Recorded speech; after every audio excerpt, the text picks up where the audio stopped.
2011ರಲ್ಲಿ ನಡೆದಂತ IPL action ನಲ್ಲಿ KKR ತನ್ನ ತಂಡದಲ್ಲಿದ್ದಂತಹ ಒಬ್ಬ ಅತ್ಯುತ್ತಮ ಆಟಗಾರರನ್ನ ರಿಲೀಸ್ ಮಾಡುತ್ತೆ. ನಮ್ಗೆ ಇವನ್ ಬೇಡ ಅಂತ.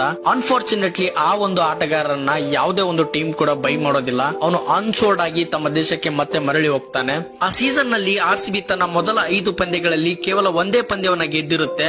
5ನೇ ಪಂದ್ಯದಲ್ಲಿ RCB ಯ ಬೌಲರ್ ಡರ್ಕ್ ನ್ಯಾನಿಸ್ ಇಂಜೂರ್ ಆಗ್ತಾರೆ. ಇವರ ಜಾಗಕ್ಕೆ ಯಾರನ್ನಾದ್ರೂ ರಿಪ್ಲೇಸ್ ಮಾಡಬೇಕು ಅಂತ RCB ಮ್ಯಾನೇಜ್ಮೆಂಟ್ ಯೋಚನೆ ಮಾಡ್ತಿರ್ಬೇಕಾದ್ರೆ ಇವರ ಕಣ್ಣು ಅನ್ಸೋಲ್ಡ್ ಆಗಿದ್ದಂತ ಆ ವ್ಯಕ್ತಿ ಮೇಲೆ ಬೀಳುತ್ತೆ. ಆ ವ್ಯಕ್ತಿ ಬೆಂಗಳೂರಿಗೆ ಬಂದು ಲ್ಯಾಂಡ್ ಆದ ದಿನವೇ ಮೈದಾನಕ್ಕೆ ಇಳಿತಾರೆ. ಅದೇ ದಿನ RCB ವರ್ಸಸ್ KKR ಪಂದ್ಯ ಇರುತ್ತೆ. ಯಾವ ತಂಡ ಇವರನ್ನ ಬೇಡ ಅಂತ ರಿಲೀಸ್ ಮಾಡಿತ್ತೋ ಅದೇ ತಂಡದ ವಿರುದ್ಧ 55 ಬಾಲ್ಗೆ 102 ರನ್ನ ಬಾರಿಸಿ ಗೆಲುವನ್ನ ಸಾಧಿಸ್ತಾರೆ. ಅದಲ್ಲದೆ RCB ತಂಡವನ್ನ ಫೈನಲ್ ವರ್ಗೂ ತಗೊಂಡು ಹೋಗ್ತಾರೆ.